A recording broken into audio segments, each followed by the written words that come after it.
What up, guys? Your sweet Zionist prince, the traveling Klat Tal, here from Israel. Today, we're looking at another sweet Zionist prince, our amazing What friend happened? Yoseph Haddad from Nazareth, an Arab Israeli who's been outspoken about Israel. Let's see what Yosef has to say.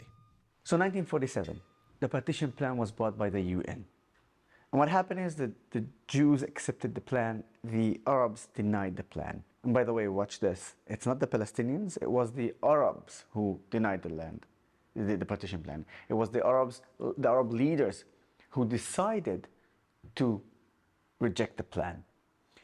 Which gives you just a little bit of understanding how even at that time did not even refer to the people in the land as Palestinians, but as Arabs and Jews. The Jews accepted the plan despite the fact that it was much more smaller and without any natural resources. And because of the rejection of the Arab leader, the war began. It's been abundantly clear since the inception of the State of Israel that it's never been about a two-state solution.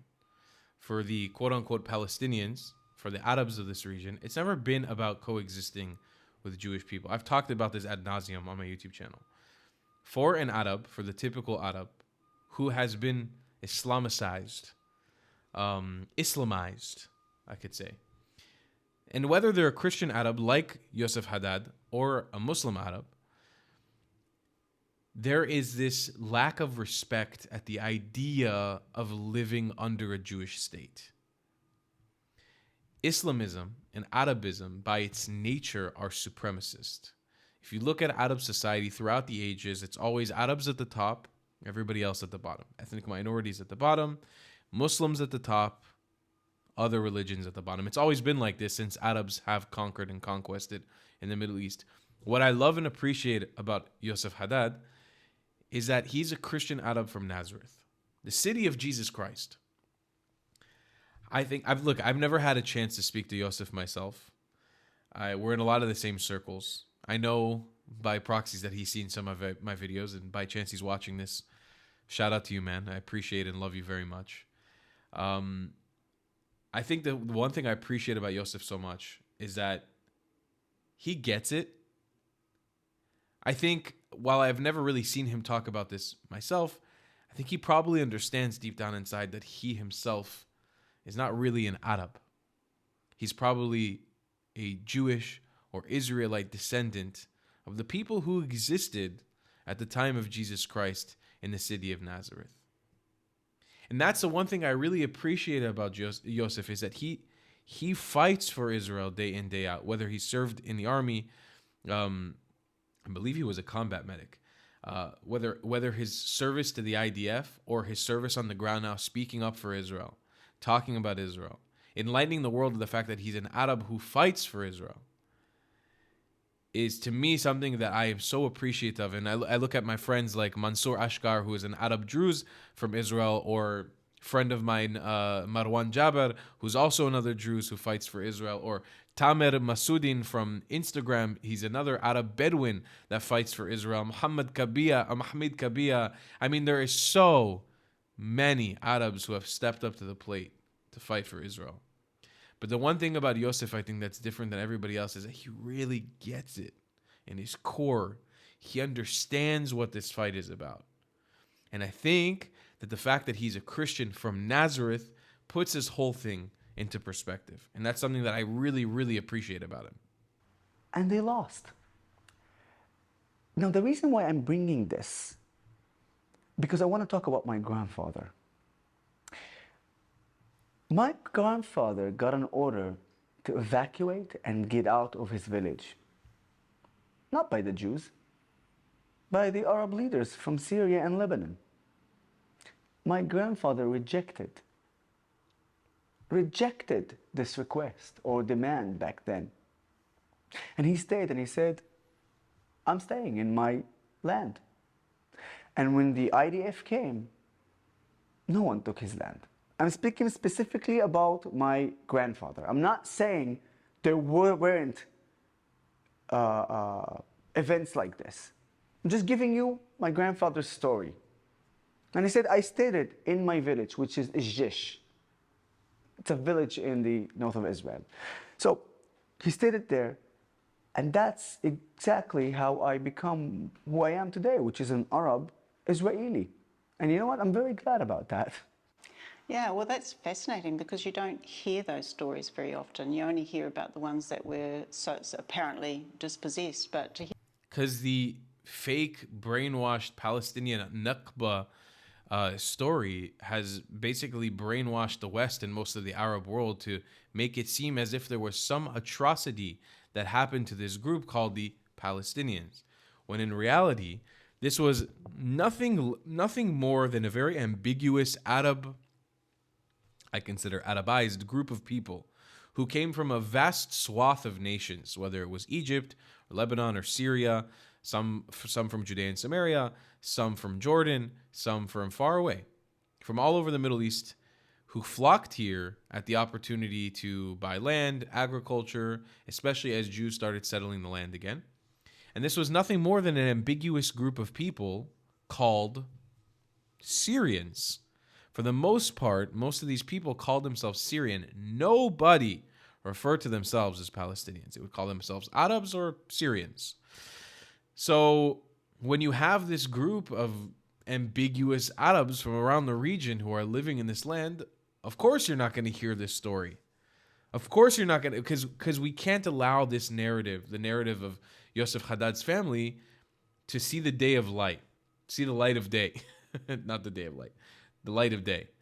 Because it directly breaks the entire pro-Palestine narrative.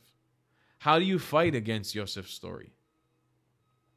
How do you combat Yosef's story? And there's hundreds of thousands of stories like Yosef's, yeah? Hundreds of thousands. There were 7 after the Nakba, which supposedly there were 1 million Arabs living on the land. There were 700,000 left. That's not a genocide. The Arabs and all the Arabs armies in the surrounding area declared war on the Jewish people, not on the nation of Israel, on the Jewish people. They wanted to eradicate the Jewish people from this land. And I know I'm beating a dead horse with this, but that's what they wanted. And what they got was a crushing defeat. And as every war ends, the winning army conquers their land and to take over. It's ours now. We won it fair and square. But the reason the Arab world looks the way it does is this inability to admit defeat. Inability to say, hey, we fucked up. It was a wrong call on our end. We need to move on and better our society. People like Yosef Haddad give me a lot of hope because he really gets it. And I think we could usher in a new age of peace with leadership of people like him. to hear that actually some Arabs decided they wanted to stay and keep their land. The majority of the Arabs who left the land of Israel were getting the orders to leave the land by Arab leaders, whether it's from Jordan, Syria, Lebanon, or Egypt.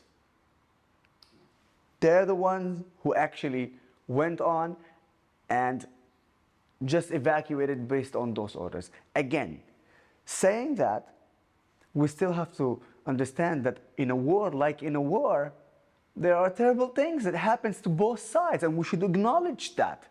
By acknowledging that, we can actually move forward. That's my message, I guess.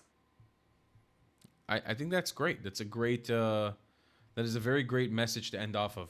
Listen, Arabs fucked up. They did fuck up. Can we acknowledge that bad things happened to them? Yes, in war, bad things happen, but they declared the war. They started the war.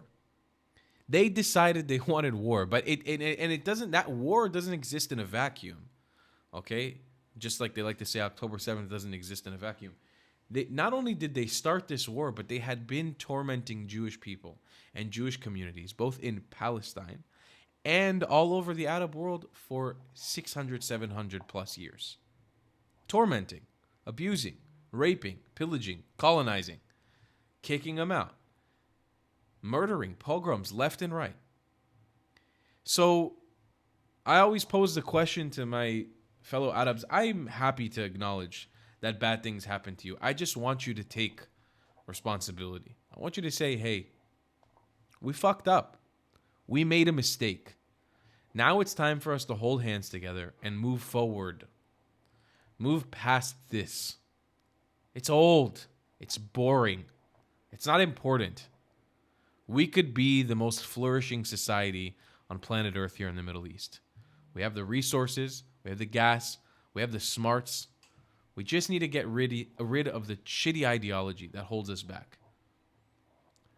And I will say, we have that on the Jewish side too. I'm not going to say the Jewish people are not, but the vast majority of the blame, in my opinion, goes on the Arabs as a whole. And anybody who can't acknowledge that is blind to the truth.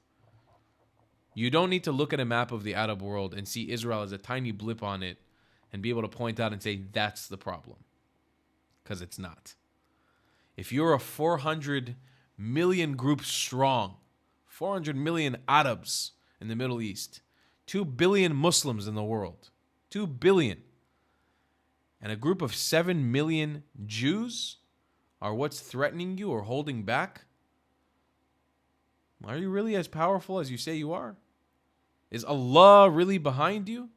If a group of 7 million tiny little Jews is what's holding you back from succeeding in life? That's my message to the Arab world. Yoseph, Haddad, I have nothing but respect for you, brother. I love you very much. And I hope someday to meet you and shake your hand and say thank you for all the work you're doing. Appreciate you all for watching my videos. Please support the channel. Buy some merch. I'll see you in the next one. I love you a long time. Goodbye, Clats. If you believe in my content and want to support me, just know your help is needed. There's a bunch of great ways to support me, being PayPal, Buy Me a Coffee, or joining my Patreon community down below. Patreon is the best way to support my channel, and you'll get a bunch of cool perks depending on what tier you join. Another great way to support me is by buying my merchandise on thetravelingclat.com. I regularly drop new merch designs like this beautiful hat, or this amazing shirt, where you can support the channel and get something cool for yourself. I also have an amazing Discord community with people from all over the world. Thank you so much for your support.